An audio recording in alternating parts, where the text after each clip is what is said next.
how much is this? It's probably one of the best words you can know when you're over in Japan. Kairo-san! What's up, Internet? Dyce Quirk here, and today we're going to be going over what I believe are the 10 most important phrases for surviving your trip to Japan. So let's not waste time and let's get to it. Now, before we get started, I have one quick disclaimer.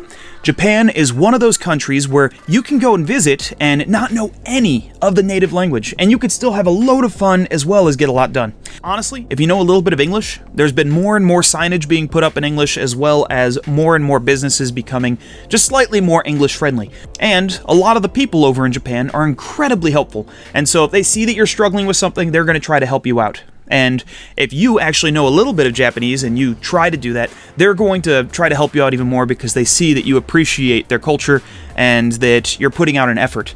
But if you do know some Japanese, if you do learn a couple of these phrases, then it's, number one, going to help you relieve just a little bit of that stress.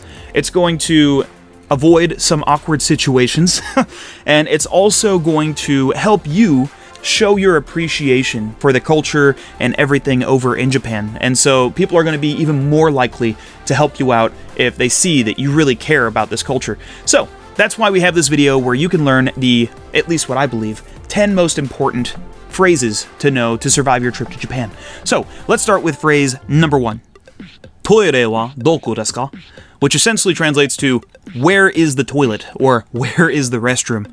And at least in my experience, most bathrooms and restrooms are really well labeled, and so it shouldn't be too hard to find them. But if I was in a situation where I really had to go and I couldn't find the bathroom, I'd much rather know how to say toire wa doko desu ka as opposed to having to act it out in a game of charades. That wouldn't be fun. This flashback has been removed because it was straight up embarrassing. Avoid embarrassing yourself by learning the phrase. Also, if you're worried that you might actually find the bathroom but then not know which one's for men and which one's for women, don't worry, they're usually pretty well labeled. But just in case, here is the kanji for men, and here is the kanji for women. Again, they'll have the natural, like, stick figure and all that good stuff most of the time, so you shouldn't have to worry, but just in case, there's those kanji. Next, phrase number 2. And this could actually be more like words, okay? It's actually 3 words that we're going to use, and that is kore, sore, and are. Now, kore translates to this, and it talks about something that's next to the speaker. Sore translates to that, and it's talking about something that's next to the listener. And then there's are, which means that over there, and it refers to something that's not next to the speaker or the listener, but instead is something further out. And these 3 words are just incredibly useful for identifying things. And this with a point, like if you point at something, can be very useful. Imagine you're inside of a place where you want to buy something, but it's inside of a container. So you can just kore, and the worker inside of the place, they'll have a much easier time just identifying what you want to buy. Kore, or sore, if it's behind the counter and it's right next to the person. They can put their hand over it and yeah, that's it. Okay. But anywho, these words are just incredibly useful in general, and then also when you learn how to put them in basic, very basic sentences, it just opens up so many opportunities for you. So, again, it's kore, sore, and are. Let's move on to the next one. Phrase number 3, ikura desu ka? Ikura desu ka? It basically translates to, how much is it? And this is referring specifically to pricing. Now, I just assume, if you're going to put out all of the money to travel all the way over to Japan, you're probably not going to go over there and choose not to buy anything. In fact, I bet you're going to buy a lot of stuff. And so you want to avoid that weird situation where you just wanted to know the price on an item, but they think that you wanted... let's look around here. Oh, look at that! Oh, that looks delicious, but no price tag. I'll just ask, hey, sir, I have a question. Oh, shoot. Doesn't look like he can speak any English. Do you speak any English? How much does this cost? I don't know. Huh? I don't know. Kore? Hi. No. No, no, no, no, no, no, no, no, no, no. No. No. No. No. No.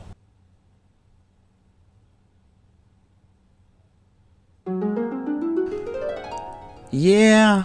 Why not try to avoid that awkward situation and instead just learn how to say ikura desu ka?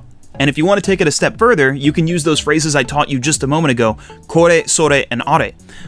For example, all you would have to do is go kore and then put a particle, which in Japanese is just something that marks different types of words in a sentence.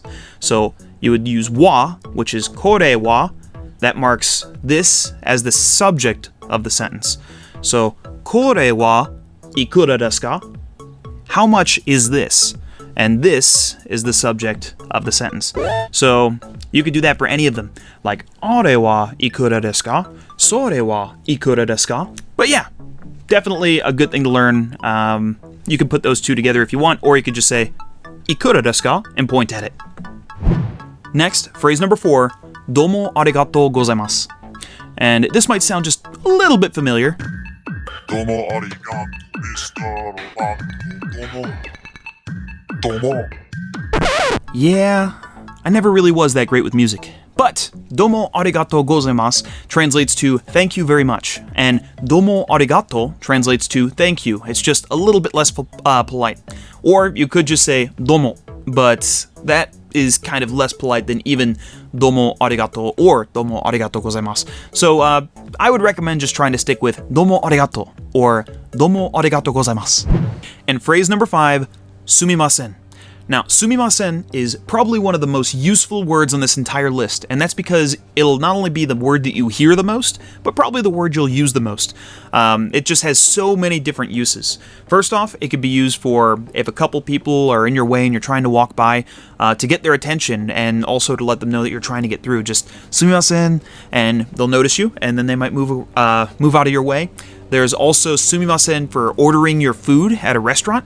Essentially, unlike in America, where you would sit back and just kind of wait for the waiters to come to you, you would actually raise your hand in the air like this and go sumimasen, and that would give the waiters a cue to come to your table.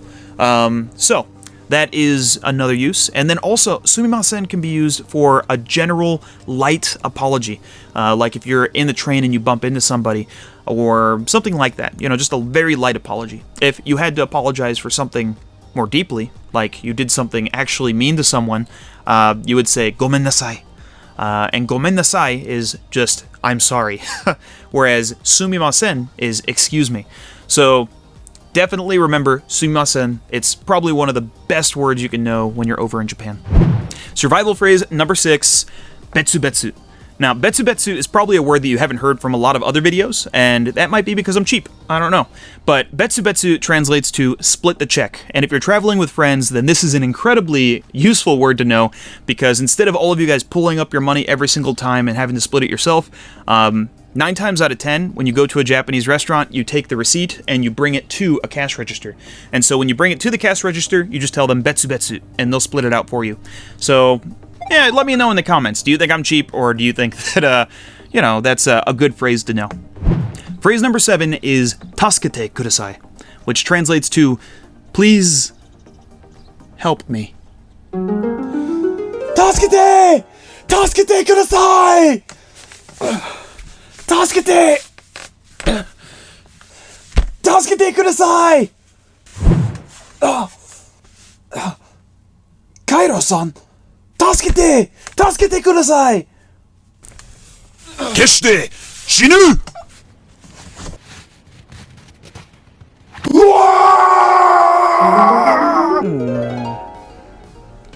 What? We've gotten better since then. You were just hungry, weren't you? You were just hungry. Well, your use of tasukete kudasai doesn't necessarily have to be a life or death situation like mine. It can be used for just anything. As long as the people can see what you need help with, then it should get the point across and you should be able to find the help that you need. Phrase number 8, which is more like 2 to 3 words, is genkin, kado, and credito kado. Now, these translate to genkin being cash, kado being card, and credito kado being credit card. And most of the time you could just say "kado" and they'll understand it's either credit card or debit card. But knowing these 3 words is going to help you tremendously in saving a lot of time. And what I mean by that is, like when I was in Japan recently, I went to a festival. And at the festival, there were 2 lines, okay? One was to buy tickets, but only using cash, and the other one was only using card. So for me, I only had cash on me, and I didn't know which line to get into. So I was like halfway through the line by the time I found out, oh shoot, this is the card line, or the credit card line. So, just knowing genkin and kado will probably get you through things a lot faster. For example, if you end up in my situation, you might be able to point at the line and go, genkin? Kado? And they'll tell you whether or not it's a card-based line or a cash-based line. So definitely check out those words and try to memorize them. And phrase number 9, mo ichido onegai shimasu. This translates to one more time, please. And typically, I would use it whenever I needed someone to repeat something that they said. Maybe they just said it a little too quietly. Or maybe they said something just way too fast and I couldn't understand them. So then I would say, sumimasen. Excuse me. Mo ichido onegai shimasu. Can you repeat that one more time, please? And this phrase also works in other areas that you might expect it to work out, but typically I would just use it for when I needed someone to repeat something. And especially if they try to speak to you in English, just knowing that one little phrase might help you out in trying to hear them or understand what they're saying. So definitely a good one to hold on to. And phrase number 10, which I believe that you've probably heard before, maybe multiple times, is hai and ie. See, hai translates to yes, and ie translates to no. So having the words yes and no are incredibly useful in any language, let alone Japanese, but with some of the other words that you've already learned in this video, it can be incredibly useful, such as kore, sore, and are, which is one of the first things we learned. If you're trying to point something out to a person in a shop, and let's say the shop owner picks up an item, you could say, ie, sore, that, and then they pick up another item, hai, they got the right item. Yes and no will help you out so much, but I do have one more word that I want to share with you, and it's an honorable mention, and this honorable mention is just a word that you won't use often. You probably won't even hear it one time when you're in Japan, but when you need to use it, this is a very important word. So, let's check it out.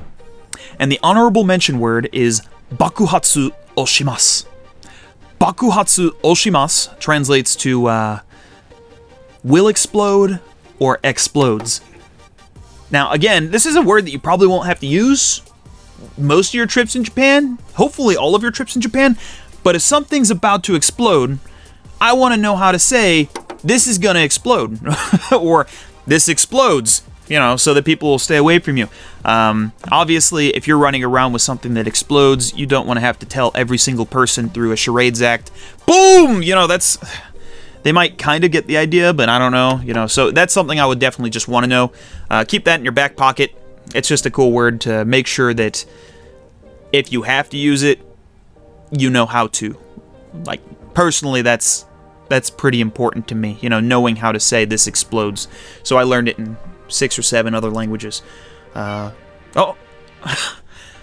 Cairo, are you hungry? Okay, let's get you some food. Cairo, so you want your food? That's what you want? Oh my goodness, is that what you want? Is that what you want? Okay, perfect. Let's get you some food over here. We're gonna go inside of here and see, that's where his food is. That's his food right there. Let's open this up and oh no. Let's just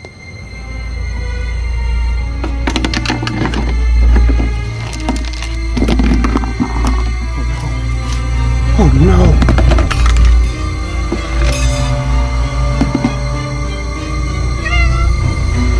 Okay, well, what about here?